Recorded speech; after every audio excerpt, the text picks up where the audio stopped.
saya mengucapkan selamat datang bagi saudara-saudari yang sudah datang pada saat ini. Dan marilah kita mempersiapkan diri untuk masuk pada saat teduh.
Mazmur 100 bunyinya, pujilah Allah dalam bait-Nya.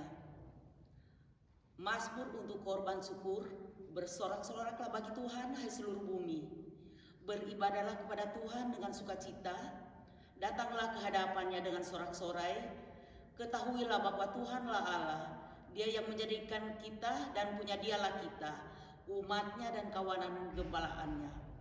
Masuklah melalui pintu gerbangnya dengan nyanyian syukur, ke dalam pelatarannya dengan puji-pujian, bersyukurlah kepadanya dan pujilah namanya. Sebab Tuhan itu baik, kasih setianya untuk selama-lamanya, dan kesetiaannya tetap turun-temurun. Ibadah hari ini kita alaskan di dalam nama Allah Bapa, Allah Anak, Allah Roh Kudus. Kiranya damai sejahtera atas kita sekalian. Mari kita sambut dengan, kita undang saudara-saudara untuk bangkit berdiri dan kita sambut dengan pujian nomor 22, Sukacita Ku Sembah.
Tuhan Allah Bapa yang Maha Besar, Allah Bapa yang Maha Murah, Maha Kasih dan Penyayang.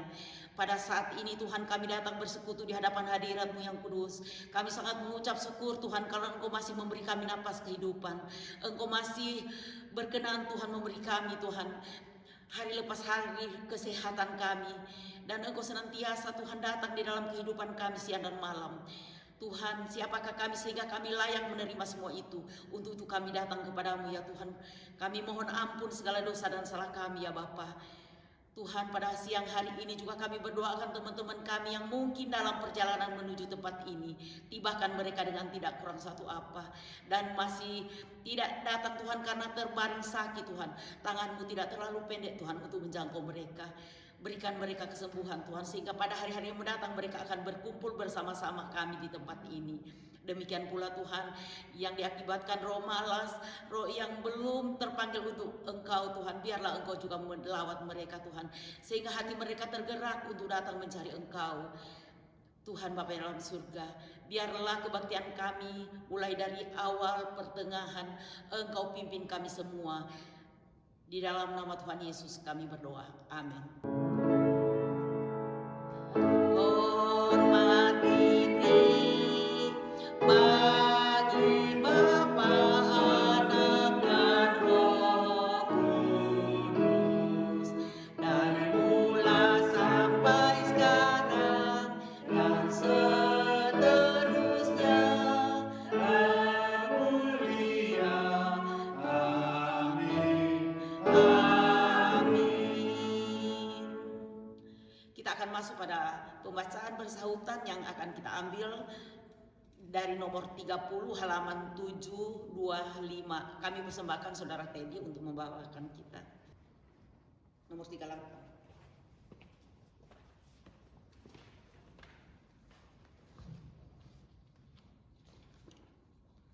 Pembacaan silih berganti. Kasih karunia dan kebenarannya.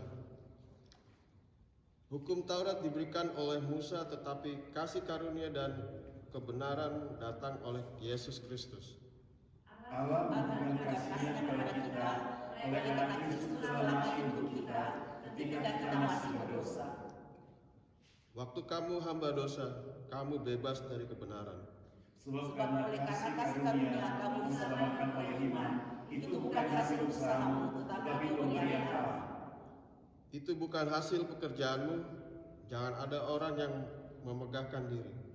Pada waktu itu Dia telah menyelamatkan kita, bukan karena perbuatan baik yang telah kita lakukan, tetapi karena rahmat-Nya oleh pemberian kelahiran kembali, dan oleh pembaruan yang dikatakan Roh Kudus.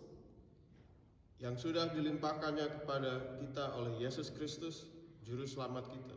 Supaya kita sebagai orang yang dibenarkan oleh kasih karunia-Nya berhak menerima hidup yang kekal, sesuai dengan pengharapan kita.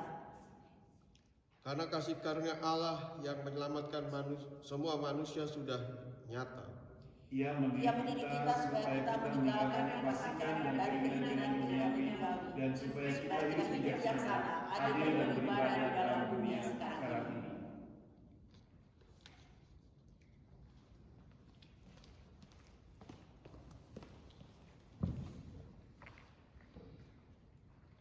Mari kita memuji Tuhan dengan lagu pujian nomor 66, Kesetiaan-Mu.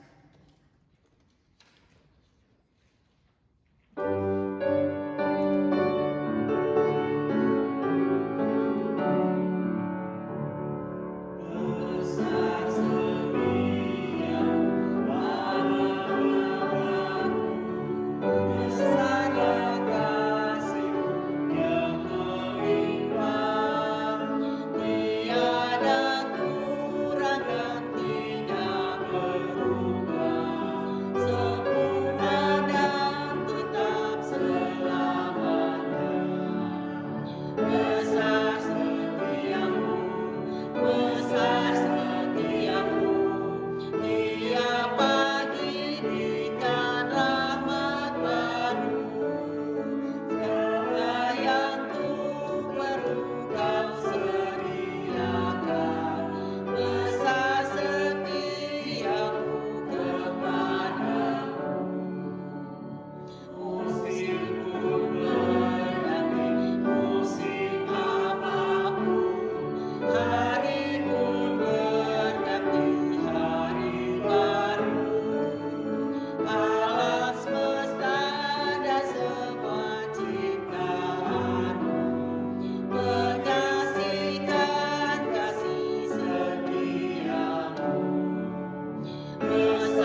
Besar setiamu, besar setiamu.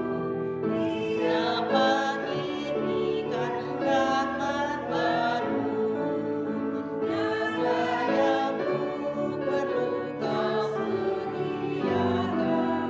Besar setiamu kepadaku. Pengakuan iman rasuli. Kita akan sama-sama pengakuan iman rasuli.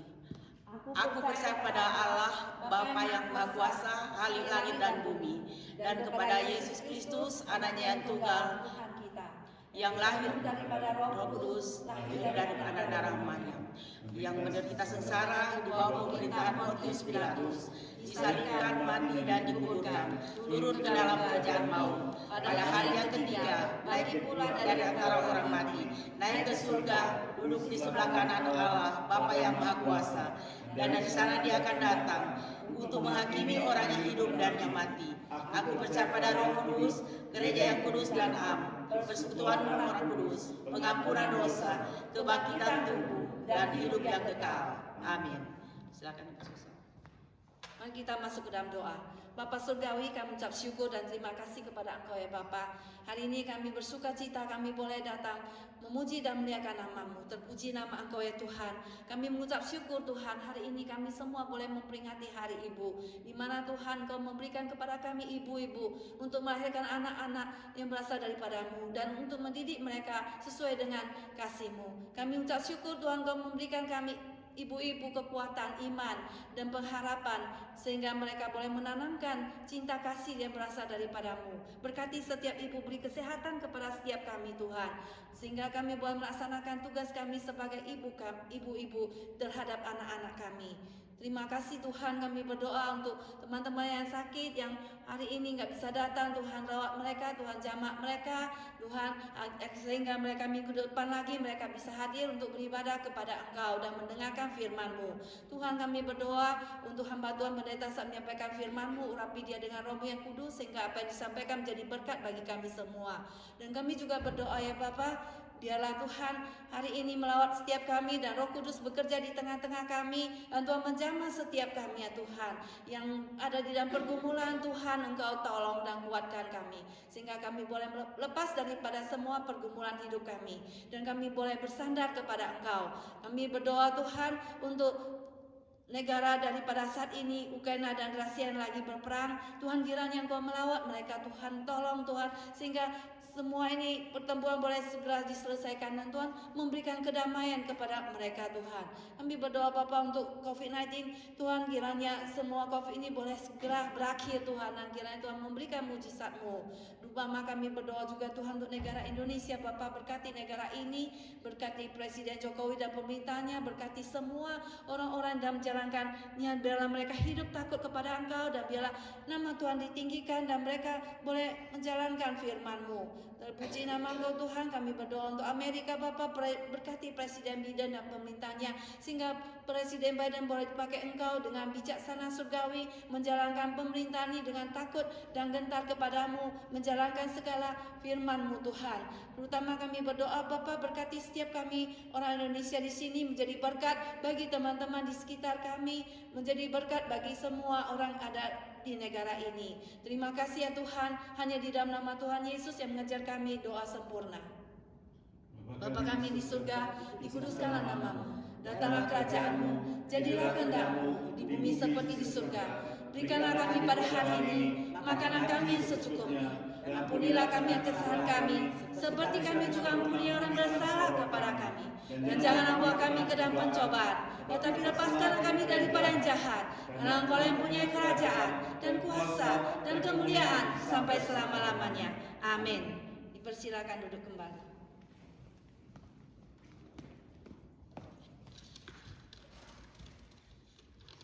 Sebelum kita masuk dalam khotbah yang akan dibawakan oleh Pak Suleman Saud, kita akan masuk pada pujian nomor 371, Ku Suka Mengabarkan. Nomor 371, Ku Suka Mengabarkan.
Selamat siang Bapak Ibu sekalian dikasih Tuhan. Kita bersyukur, terima kasih kalau pada hari ini kita kembali boleh bersama-sama dalam ibadah di gereja ini. Mari saya mengajak kita akan buka Alkitab di Alkitab Perjanjian Lama, 2 Raja-Raja pasal yang keempat. 2 Raja-Raja pasal 4. Kita baca dari ayat ke-8. 2 Raja-Raja pasal 4 ayat 8. Alkitabnya ada di tengah kalau misalnya perlukan ya, kalau nggak ada ya. Karena kita mau lihat Alkitabnya nanti berulang-ulang ya. 2 Raja-Raja pasal 4 ayat 8 kita mulai ya. 2 Raja-Raja pasal 4 kita mulai baca dari ayat ke-8. Saya akan bacakan buat kita sekalian 2 Raja-Raja pasal 4 ayat 8. Pada suatu hari Elisa pergi ke Sunem. Di sana tinggal seorang perempuan kaya yang mengundang dia makan. Dan seberapa kali ia dalam perjalanan singgahlah ia ke sana untuk makan. Berkatalah perempuan itu kepada suaminya, "Sesungguhnya aku sudah tahu bahwa orang yang selalu datang kepada kita itu adalah abdi Allah yang kudus. Baiklah kita membuat suatu kamar atas yang kecil yang berdinding batu. Dan baiklah kita menaruh di sana baginya sebuah tempat tidur, sebuah meja, sebuah kursi, dan sebuah kandil. Maka apabila ia datang kepada kita, ia boleh masuk ke sana." Pada suatu hari datanglah ia ke sana, lalu masuklah ia ke kamar atas dan tidur di situ. Kemudian berkatalah ia kepada Gehasi, bujangnya, "Panggillah perempuan Sunem itu." Lalu dipanggilnyalah perempuan itu dan berdiri depan Gehasi. Elisa telah berkata kepada Gehasi, "Cobalah katakan kepadanya, sesungguhnya engkau telah sangat bersusah-susah seperti ini untuk kami. Apakah yang dapat ku perbuat bagimu? Adakah yang dapat ku bicarakan tentang engkau kepada raja atau kepala tentara?" Jawab perempuan itu, "Aku ini tinggal di tengah-tengah kaumku." Kemudian berkatalah Elisa, ayat 14, "Apakah yang dapat ku perbuat baginya?" Jawab Gehasi, ia tidak mempunyai anak dan suaminya sudah tua." Lalu katalah Elisa, "Panggillah dia." Dan sesudah dipanggilnya berdirilah perempuan itu di pintu. Berkatalah Elisa, "Pada waktu seperti ini juga, tahun depan, engkau ini akan menggendong seorang anak laki-laki." Tetapi jawab perempuan itu, "Janganlah tuanku, ya abdi Allah, janganlah berdusta kepada hambamu ini." Ayat 17, mengandunglah perempuan itu, lalu melahirkan seorang anak laki-laki pada waktu seperti itu juga pada tahun berikutnya, seperti yang dikatakan untuk Elisa kepadanya. Sampai di sini kita berdoa terlebih dahulu ya. Bapa di surga, kami bersyukur, terima kasih kalau hari ini kembali kami boleh berkumpul bersama-sama. Kami boleh bersama-sama datang ke tempat ini Tuhan, bukan karena kebetulan, juga bukan karena kami tidak ada pekerjaan, tetapi Tuhan, Engkau telah memanggil kami, Engkau telah mengkhususkan kami untuk menerima berkat Tuhan pada siang hari ini. Tuhan, pakailah hamba-Mu dalam segala keterbatasannya, berikan hikmat kepadanya Tuhan, supaya kami yang hadir di tempat ini, ataupun kami yang dengar firman Tuhan di rumah, boleh mendapatkan berkat melalui sharing firman Tuhan hari ini. Di dalam nama Tuhan Yesus kami berdoa. Amin. Tema kita pada hari ini adalah wanita hebat di Sunem. Sunem itu nama kota. Wanita itu gak ada namanya, tapi taunya adalah wanita Sunem. Jadi kalau kita cari nama wanita itu gak ada ya. Namanya adalah perempuan Sunem. Saudara yang saya kasih Tuhan, pada satu hari ketika Elisa ke Sunem, di mana ada seorang wanita yang kaya, dikatakan di sini. Terjemahan lain katakan dia adalah wanita yang hebat. Yang ada di mana? Di kota Sunem.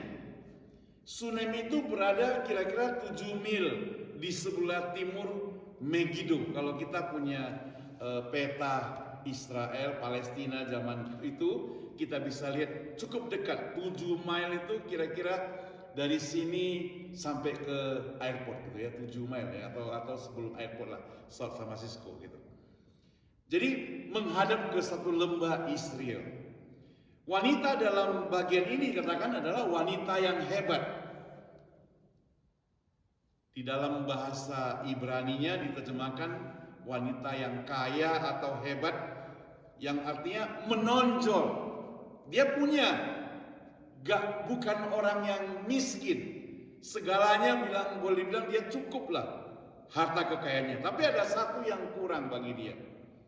Karena tadi kita baca Elisa bertanya kepada bujangnya Gehazi, ternyata keluarga ini tidak punya anak. Jadi kaya tapi dia belum punya anak. Itu sebabnya maka Elisa nanti merencanakan akan memberikan sesuatu kepadanya, yaitu hadiah, yaitu berupa anak. Di Alkitab kita pernah mendengar, kalau kita biasanya mendengar firman Tuhan di Alkitab itu kita pernah mendengar wanita-wanita dalam Alkitab yang hebat-hebat. Ada istri Potifar, itu orang hebat, cukup terkenal, istri Potifar, ya. Tetapi tingkah lakunya tidak hebat. Orangnya hebat, tapi tingkah lakunya tidak hebat. Kemudian ada istri Lot, cukup terkenal, hebat, tapi tingkah lakunya tidak hebat. Ada juga Izebel, istri seorang raja yang jahat, terkenal, tapi perbuatannya tidak hebat. Dengan kata lain, saudara, kalau kita mau aplikasikan dalam kehidupan kita sekarang, apa artinya kita punya segalanya, kaya, terkenal, kemudian hebat, tetapi perilaku kita tidak hebat? Maka Alkitab itu tidak memuji, Tuhan tidak memuji orang tersebut. Nah, semua wanita yang tadi saya sebutkan itu adalah wanita yang kaya, tapi sekaligus mereka wanita yang jahat. Mereka tentu tidak saja berada dalam kategori wanita yang berkarakter baik, yang sama seperti perempuan Sunem ini. Nah, hari ini kita mau lihat apa kelebihan dari perempuan Sunem ini, sehingga dia dikatakan sebagai seorang wanita yang hebat.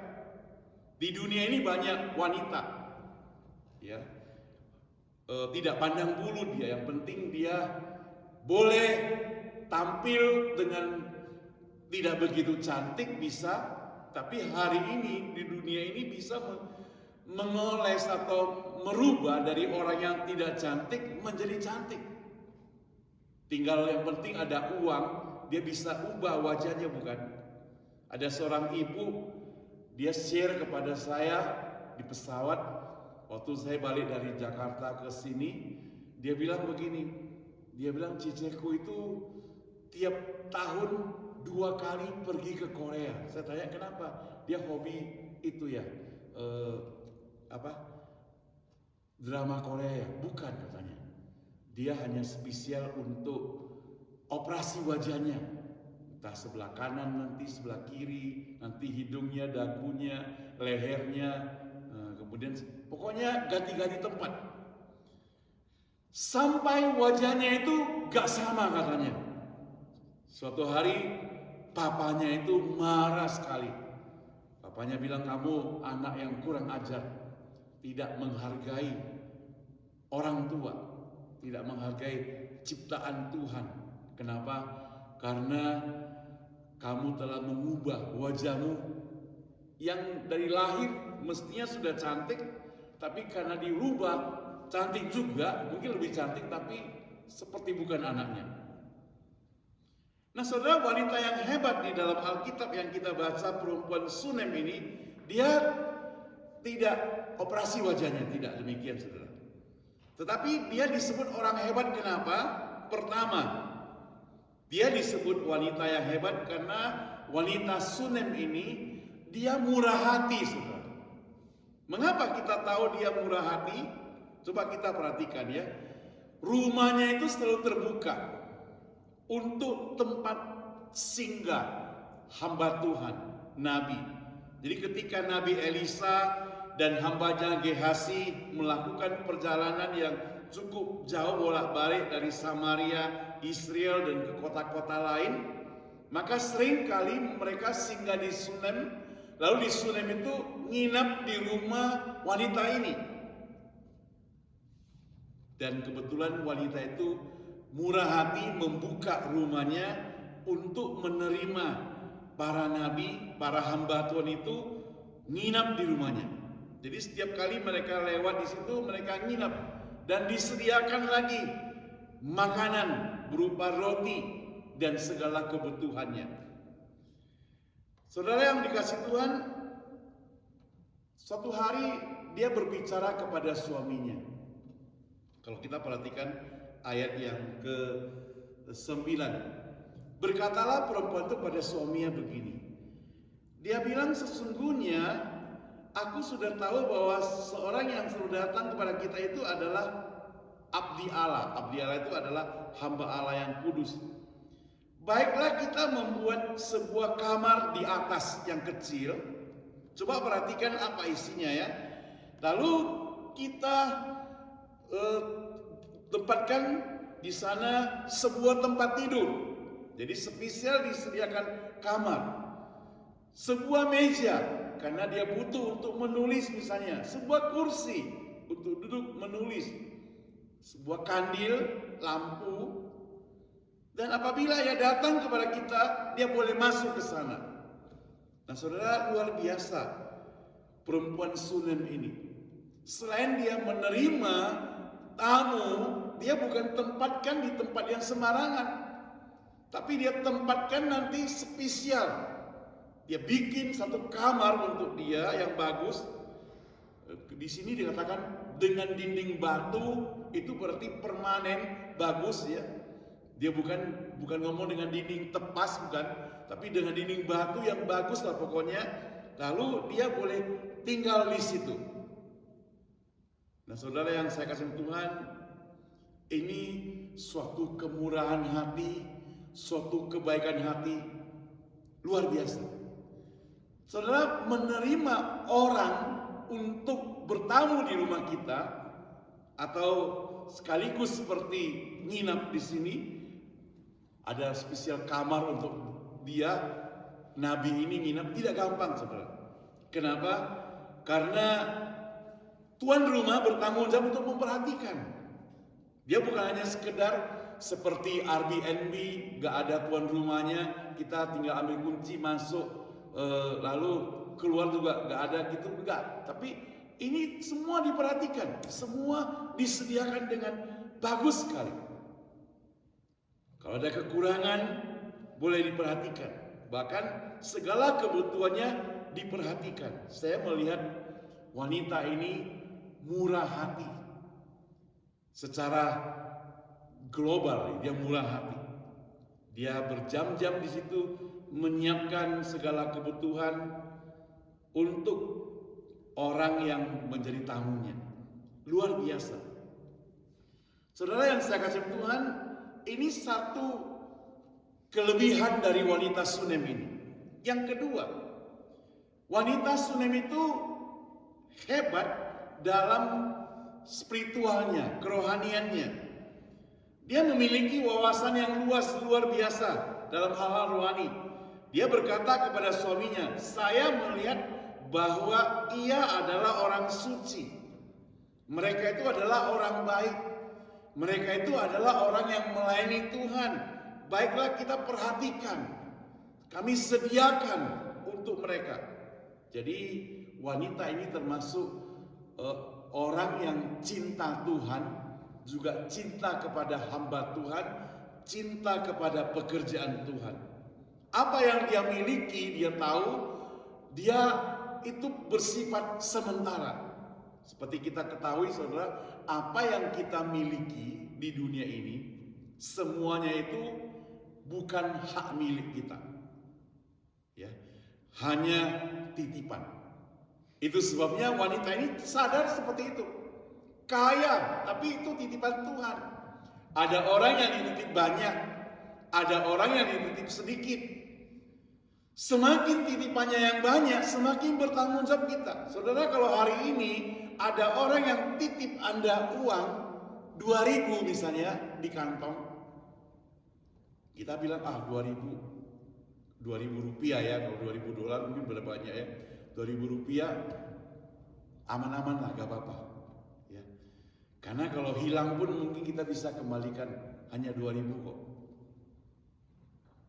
Waktu beberapa tahun lalu ketika saya mau pulang Indonesia, ada seorang ibu bilang sama saya begini, Pak Saud, saya mau titip barang boleh nggak? Saya bilang boleh, kalau barang kecil-kecil gitu saya bisa gitu ya. Saya turun di Jakarta, Surabaya. Bukan, nggak berat kok katanya. Uang. Berapa saya tanya? Waktu itu disebutkan 5.000 atau 10.000. Wah, banyak sekali. Saya bilang sama dia, saya gak berani pertama, saya gak berani tolak ya. Awalnya saya gak berani tolak, tapi begitu malamnya saya gak bisa tidur gitu ya. Kenapa? Karena saya pulang sendiri, kemudian tidak langsung ke Jakarta, nginapnya juga di Pastori Surabaya, keliling-keliling dulu, nanti entah kapan berapa minggu baru singgah Jakarta. Lalu saya akan bawa terus itu uang itu ke sana sini ya. Gak mungkin saya tinggalkan di kamar, di rumah karena dia cash gitu ya. Gak mungkin juga ditransfer dan sebagainya. Karena saya ada di Surabaya, orang di Jakarta. Saya bilang sama dia, sorry, maaf, saya tidak berani bawa. Saya tidak bisa, nanti jadi beban. Saya jadi takut, gak bisa kemana-mana. Kalau hilang saya gak sanggup bayar. Hilang mungkin masih oke, kalau dirampok lagi bahaya. Bisa dirampok juga. Nah saudara yang saya kasih Tuhan, jadi makin besar kita dititip, makin bertanggung jawab kita yang besar. Jadi kalau makin kaya kita dititip oleh Tuhan, makin banyak kita dititip oleh Tuhan, makin besar tanggung jawab kita kepada Tuhan. Kita harus benar-benar memakai apa yang Tuhan titipkan kita itu dengan sebaik-baiknya. Bukan untuk sembarangan-sembarangan gitu. Karena itu tanggung jawabnya sangat besar. Makanya kalau kita perhatikan orang yang katakanlah tukang becak di jalanan, dia bisa tidur di jalan. Kenapa? Karena dia gak pikir banyak gitu. Karena titipannya sedikit. Tapi orang yang banyak duitnya gak bisa tidur dia mungkin. Kenapa? Titipannya banyak. Banyak tanggung jawabnya. Takut besok tiba-tiba sahamnya anjlok gitu, dia bisa bangkrut. Dolarnya turun, dia bisa bangkrut. Kalau usahanya itu telat dikirim, dia bisa bangkrut. Kalau orang batal tiba-tiba dalam pekerjaannya, dia bisa bangkrut. Pikirannya banyak sekali. Nah saudara yang dikasih Tuhan, jadi makin besar, makin bertanggung jawab, maka perlu dipakai dengan sebaik-baiknya. Wanita di Sunem ini, dia itu bijaksana. Dia memakai dengan sebaik-baiknya. Dia tahu apa yang perlu dia keluarkan, apa yang perlu dipakai dana tersebut. Maka dia bangun rumah untuk tempat tinggal hamba Tuhan tersebut.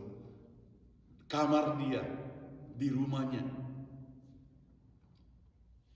Saudara yang saya katakan Tuhan, saya begitu yakin kalau hari ini ada orang bilang mau minta tolong, saya pakai dulu uang Anda 1.000, 2.000, ngapain? Saya mau pergi ke Las Vegas untuk main-main gitu, tapi main ke kasino. Kalau saudara pinjam ke dia, itu saudara mencelakakan dia kan. Artinya saudara sedang mempermainkan titipan Tuhan. Tapi kalau dia datang kepada saya butuh uang, saya perlu begini, sangat butuhkan, benar-benar membutuhkan, bukan untuk yang sembarangan, apalagi untuk kesehatan, apalagi untuk makan dan sebagainya, kita pasti akan menolong. Karena itu tidak melanggar firman Tuhan. Nah, wanita Sunem ini jelas-jelas dia itu melihat kebutuhan dari hamba Tuhan ini. Jadi dia memberikan bantuan, sediakan rumahnya, sediakan tempat tinggal untuk hamba Tuhan ini, yaitu para nabi yang melewati atau singgah di rumahnya.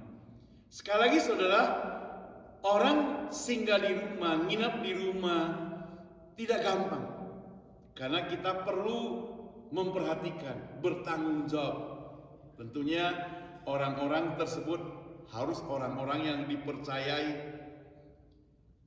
Ada satu negara, saya lupa, katanya kalau saudara pergi ke sana, ngomong aja saya mau nginap di rumahmu, itu tuan rumahnya itu mau gak mau, dia harus buka rumahnya untuk kita nginap itu selama beberapa hari gitu. Kalau zaman sekarang kan, mungkin sampai zaman sekarang masih ada tradisi itu ya, atau peraturan itu, atau karena dia masalah, mungkin karena kepercayaannya seperti begitu. Tapi sekarang kan ada orang yang mau menipu-nipu gitu ya. Jangankan minta nginap, numpang aja di kendaraan kita takut. Nanti jangan-jangan dia bisa merampok kita. Jangan-jangan dia ada motivasi kejahatan. Jadi kita bisa takut. Tapi wanita ini jelas. Dia mengenal orang yang nginap di rumahnya itu.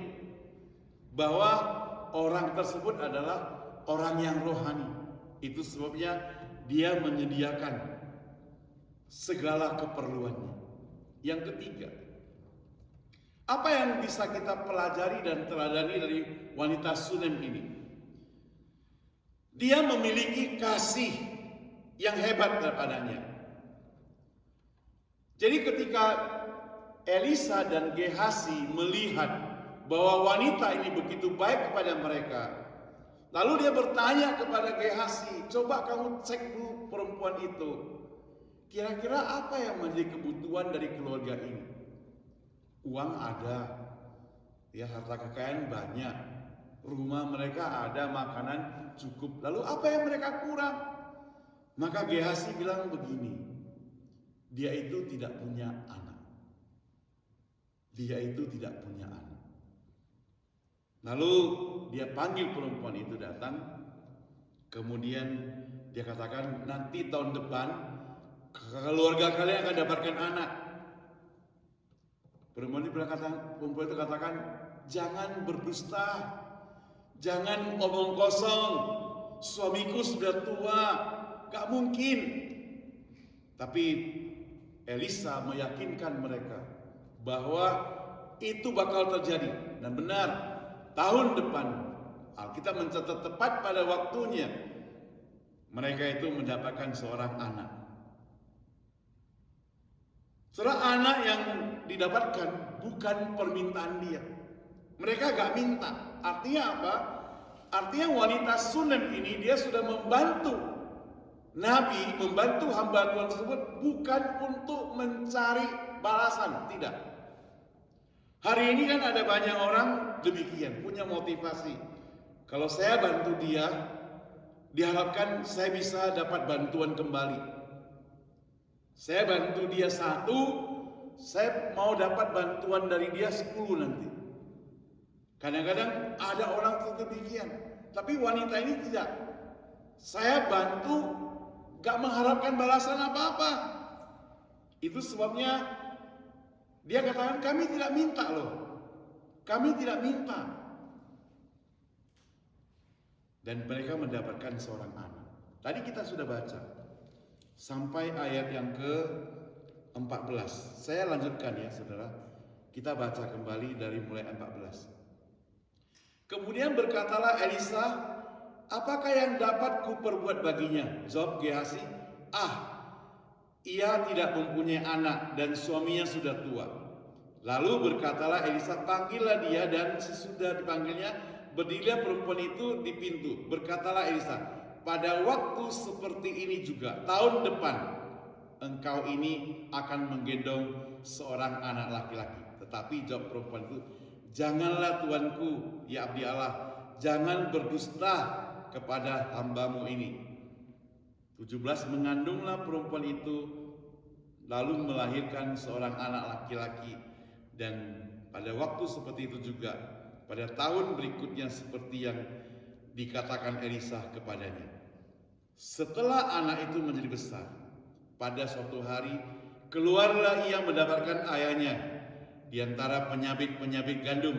Tiba-tiba menjeritlah ia kepada ayahnya, aduh kepalaku, kepalaku.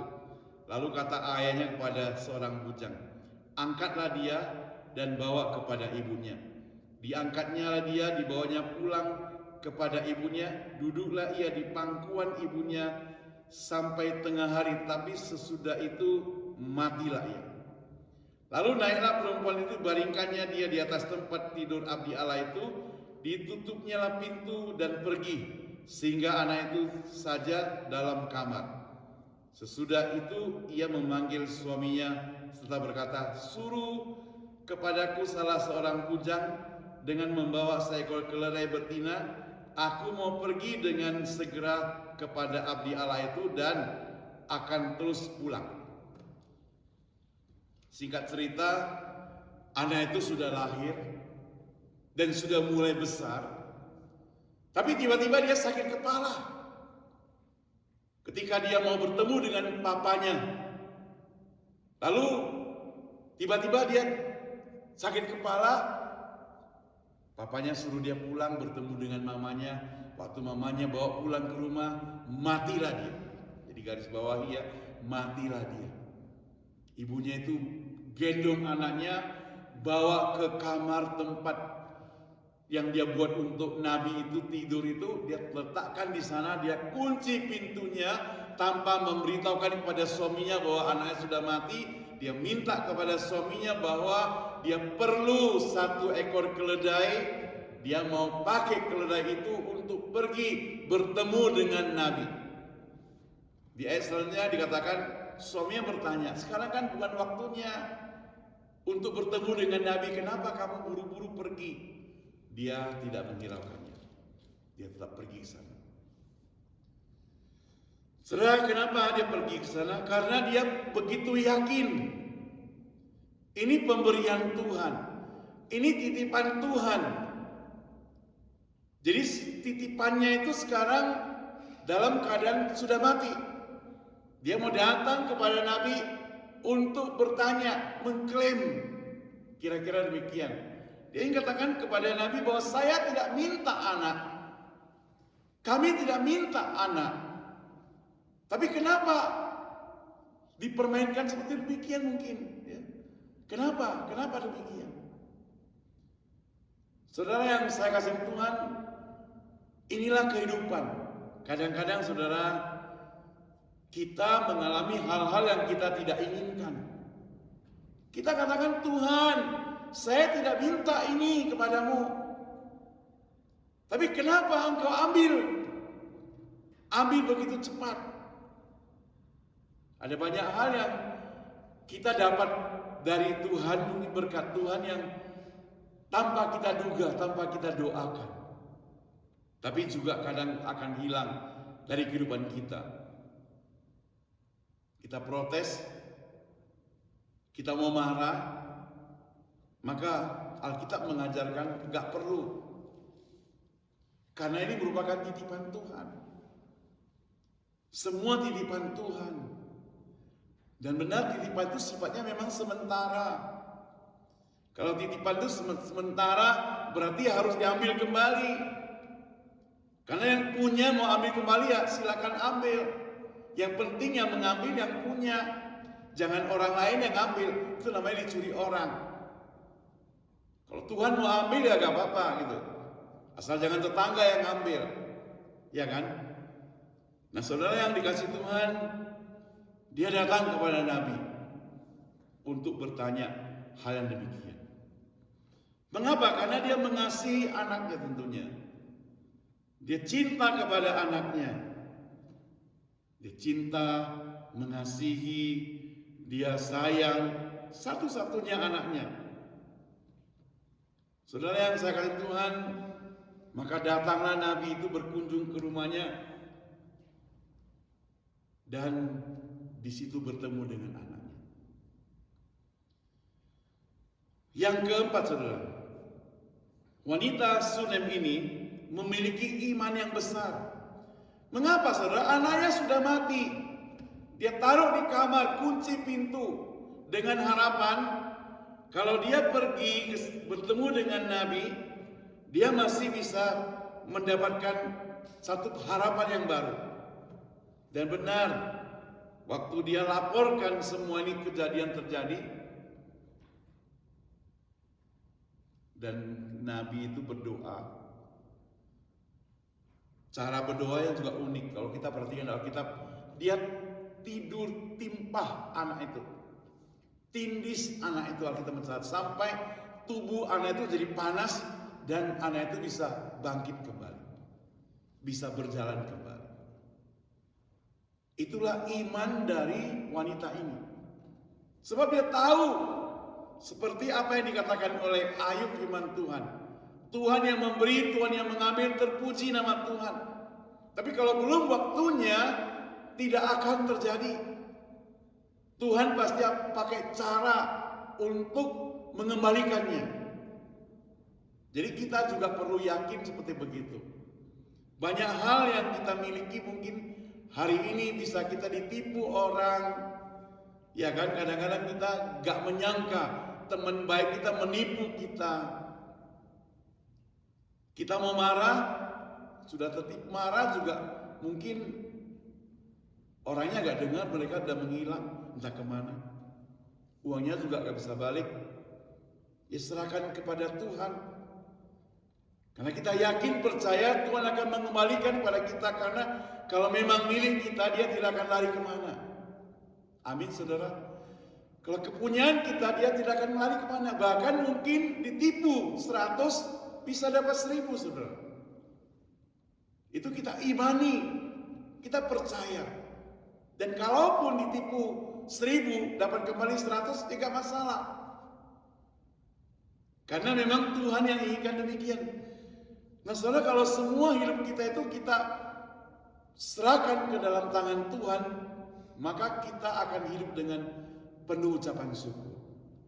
Bahkan kalau ada orang itu membenci kita, kita bersyukur. Kenapa? Karena masih ada orang iri pada kita. Kalau orang itu iri pada kita, artinya dia merasa diri kita lebih hebat, bukan? Karena dia masih merasa iri. Yang penting kita jangan menghina. Waktu kita lihat ada orang yang lebih rendah daripada kita, kita tidak boleh menghina. Mengapa saudara? Karena waktu kita melihat orang lebih rendah pada kita itu, Tuhan mengajarkan pada kita untuk bersyukur. Karena ternyata Tuhan masih lebih mengasihi kita. Tuhan mengajarkan kita bersyukur. Waktu kita melihat orang yang lebih kaya daripada kita, Tuhan juga mengajarkan kita bersyukur. Ternyata walaupun kita tidak seperti orang itu, tapi kita masih mempunyai kehidupan. Kita masih sama-sama bisa makan daging. Kita masih bisa sama-sama naik kendaraan, mau kemana bisa. Mau naik mobil bisa, mau naik kereta api bisa. Sama, kita punya hak yang sama. Bahkan ada orang katakan kita masih boleh makan garam. Seperti orang makan garam, seberapa kaya pun kita akan makannya sesuai dengan kebutuhan saja. Gak mungkin saya kaya borong garam banyak-banyak, makan yang banyak. Bukan demikian. Sesuai dengan kebutuhan kita. Jadi semuanya mengajarkan kita bersyukur kepada Tuhan. Apalagi ketika kita sudah melakukan hal-hal kebaikan. Apa yang kita bisa pelajari saudara dari bagian ini? Dari bagian ini kita melihat adalah ada seorang wanita, seorang istri, seorang ibu. Pertama seorang wanita dulu yang baik, yang mengasihi orang lain, yang mengasihi hamba Tuhan. Yang kedua dia seorang istri yang baik, istri yang menghargai suaminya. Dia runding dengan suaminya ketika dia mau bangun rumah tersebut, mau bangun kamar itu. Baiklah kita pasang ini, pasang itu. Mereka rundingan supaya tidak bertengkar, ya. Jadi rundingan supaya sama-sama setujulah untuk menyediakan segala kebutuhan hamba Tuhan itu. Saya melihat saudara, seringkali terjadi anak-anak Tuhan itu tidak mengadakan perundingan. Suami memberikan persembahan di gereja saja, istri bisa marah-marah. Istri memberikan persembahan, dukung pekerjaan Tuhan, suami bisa marah-marah. Karena pertama nggak dirunding, kedua iman kerohaniannya nggak setara barangkali, ya. Istrinya menggebu-gebu cinta Tuhan, suaminya menggebu-gebu cinta uang. Jadi beda gitu ya. Ya kalau saya berikan habis nanti. Istri katakan kalau saya berikan Tuhan berkati lagi. Jadi beda konsepnya. Istri menggebu-gebu cinta Tuhan, suami menggebu-gebu cinta uang. Jadi ya rundingan lah. Tapi kalau sudah rundingan pun jangan sampai ada satu yang menguasai, karena dikuasai oleh yang cinta uang bahaya. Akhirnya gak jadi memberi gitu. Ya berdoalah pada Tuhan. Saya melihat keluarga ini baik sekali ya. Keluarga ini dia sangat cinta pada Tuhan. Mereka berdua kompak memberikan dukungan untuk pekerjaan Tuhan itu. Jadi itu bisa kita pelajari. Marilah kita jadi wanita seperti itu. Menjadi ibu seperti yang demikian. Ibu yang dihargai. Dia juga seorang ibu yang sayang kepada anaknya, yang merawat titipan Tuhan. Ya, sampai anaknya sudah sekarat pun dia tetap percaya bahwa anaknya itu masih ada harapan.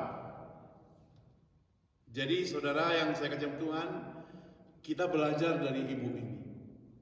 Jadi anak kita itu bagaimanapun dia itu adalah titipan Tuhan. Baik dia pintar, baik dia hebat, baik dia tidak pintar, ya itu adalah titipan Tuhan yang merupakan berkat Tuhan. Kita punya tanggung jawab khusus untuk memelihara, menjaga, dan mengasihinya, seperti yang dilakukan oleh perempuan ini. Dan dengan keimanan perempuan ini, dia mendapat kembali semuanya. Dan saudara, kalau kita belajar seperti ini, saya yakin Tuhan Yesus itu tidak pernah membenci kita. Siapapun kita, dia mengasihi kita. Bahkan Sakius yang merupakan pemungut cukai yang dosanya besar, dia tetap datang ke rumahnya, nginap di rumahnya lagi saudara. Dikatakan, hai Sakius, turunlah, aku mau tinggal di rumahmu. Soal di situ bukan berarti gak ada orang lain. Ada banyak orang di kota Yeriko itu. Mungkin banyak orang kaya lain juga, atau mungkin banyak orang yang baik-baik. Tapi dia katakan, hai Sakius, pemungut cukai yang dibenci orang, yang tidak disukai orang, aku mau nginap di rumahmu. Jadi saudara, hari ini tidak ada alasan bagi kita untuk tidak mengasihi Tuhan. Kenapa? Karena orang seperti Sakius saja dikasih Tuhan, bahkan Tuhan mau nginap di rumahnya. Apalagi kita yang tidak menipu-nipu misalnya, yang tidak seperti pemungut cukai yang mengambil pajak 4 kali lipat dari orang lain. Pastilah kita akan lebih dikasih Tuhan, bukan? Itu sebabnya mari kita mengasihi Tuhan dengan melakukan hal-hal yang sama seperti yang dilakukan oleh perempuan Sunem ini. Lebih dari itu juga. Mari kita berdoa. Minta Ibu Susan untuk kita berdoa, ya, doa firman Tuhan. mengucap syukur dan terima kasih kepada Engkau ya Bapa. Engkau Bapa yang baik, yang mengasihi kami, yang mengirim anakmu yang tunggal, Tuhan Yesus Kristus, yang datang ke dalam dunia menjadi manusia dan mati di kayu salib menebus dosa-dosa kami, dan pada hari ketiga bangkit pula Tuhan. Mengucap syukur Tuhan, Engkau menebus dosa kami dan Engkau telah menang terhadap kuasa iblis. Kami mengucap syukur Tuhan, Kau memberkati kami anak-anak-Mu, dan biarlah kami juga menjadi berkat bagi orang lain Tuhan. Biarlah kami juga menjadi membawa kabar sukacita bahwa Yesus telah mati bagi dosa mereka, bahwa Yesus adalah juru selamat dan memberikan hidup kekal kepada setiap kami. Terima kasih ya Tuhan, biarlah Tuhan tolong kami. Di dalam nama Tuhan Yesus kami berdoa. Amin. Ya, saya serahkan kembali pada Ibu Nur.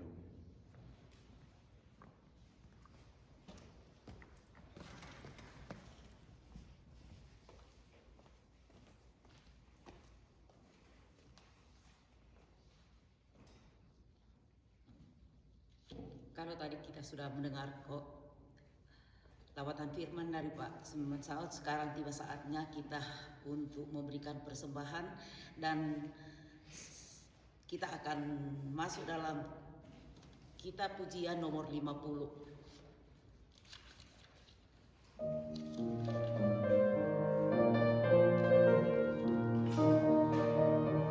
Pada ayat yang kedua nanti persembahan diminta kian untuk menjalankan persembahan. Bila gelombang kehidupan menimpa, hati jadi takut dan putus asa. Jangan lupa berkat Tuhan hitunglah, pasti kau tercengang akan karyanya. Hitung berkat satu persatu, dan lihatlah karya Tuhanmu.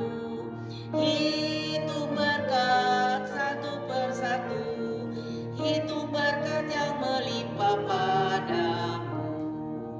Adakah beban menekan dan tersalib yang diikulkan? Hitung berkatnya pastilah kau kan berkirang dan terus memujinya. Hitung berkat satu persatu, dan lihatlah karya Tuhanmu. Hitung berkat satu persatu, hitung berkat yang melimpah padamu. Ayat yang ketiga. Bila kau memandang harta orang lain, ingatkan Tuhan lebih baik. Hitung berkat Tuhan yang ketiga, pahala di Tuhan tak berberi.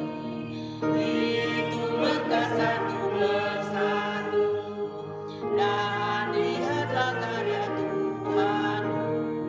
Hitung berkat satu persatu, kau niscaya kagum oleh kuasa-Mu.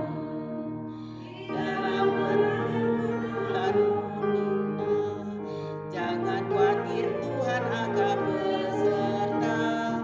Dia mengenal malaikat, menjaga, membimbing dan menghiburmu. Satu persatu, dan lihatlah karya Tuhanmu. Hitung berkat satu persatu, kau niscaya kagum oleh kasih-Nya. Dan kita masuk pada, saya undang semua bangkit berdiri. Kita masuk pada doa persembahan. Saya minta kesediaan dari Ibu Kian bahwa kita dalam doa. Tuhan Bapa kami yang ada dalam kerajaan surga, terima kasih Tuhan, Kau telah mengumpulkan kami di sini ya Tuhan. Terima kasih juga atas berkat-berkat-Mu yang telah Kau berikan kepada kami. Tuhan, kiranya Kau berikan kami tubuh yang sehat Tuhan. Terima kasih Tuhan, hanya di dalam nama-Mu kami mengucap syukur dan berdoa. Amin. Silakan duduk, tiba saatnya untuk kita minta pengumuman dari Pak Saud ya.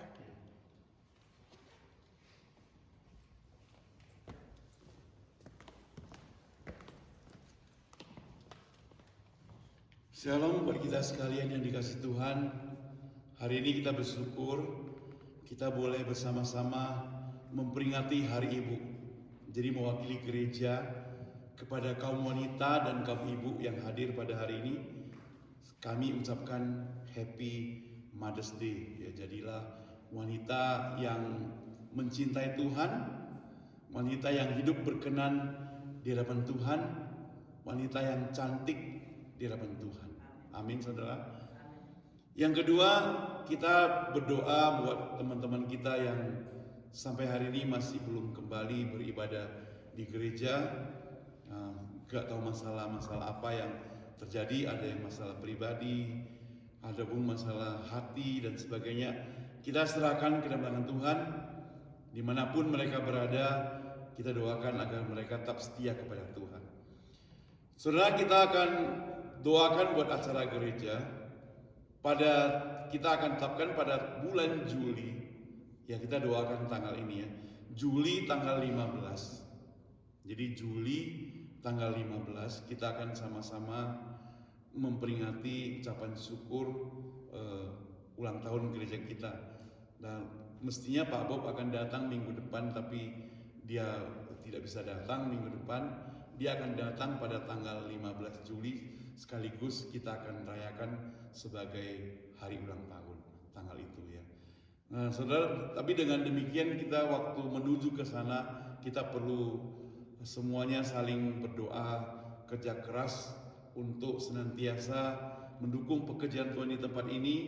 Kita harus senantiasa aktif, setia kepada Tuhan, ya, tetap melayani Tuhan di tempat ini. Biarlah Tuhan yang memimpin, bahkan kita bisa mengajak teman-teman kita lebih banyak lagi untuk datang ke tempat ini. Kita doakan untuk pekerjaan Tuhan ini. Setiap Selasa kita tetap ada doa syafaat dan persoalan doa. Biarlah kita sama-sama datang berdoa melalui Zoom ya. Itu kita doanya di rumah masing-masing. Kita bangkit berdiri, nyanyikan doksologi, doa berkat, kemudian amin song dan still.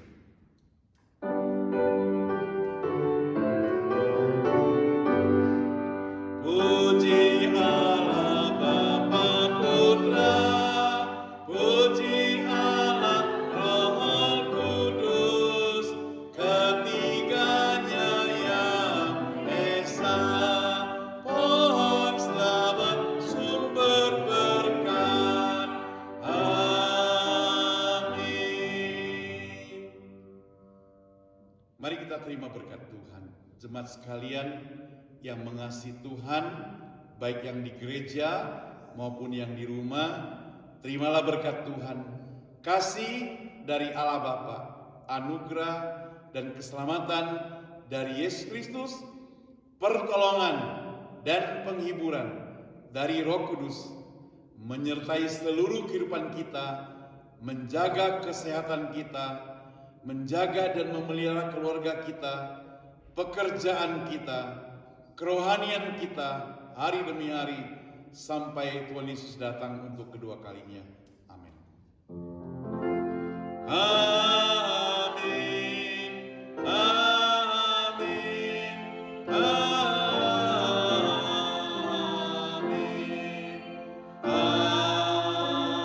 Amin. Silakan duduk, doa teduh.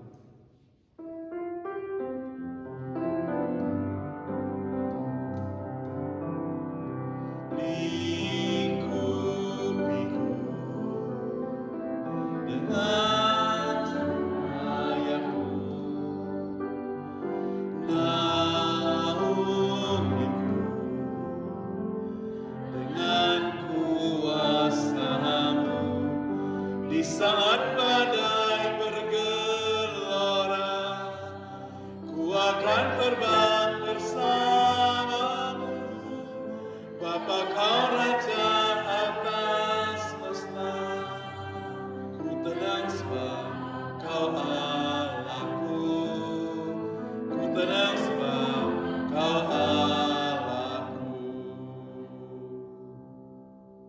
Terima kasih. Tuhan Yesus memberkati kita semua.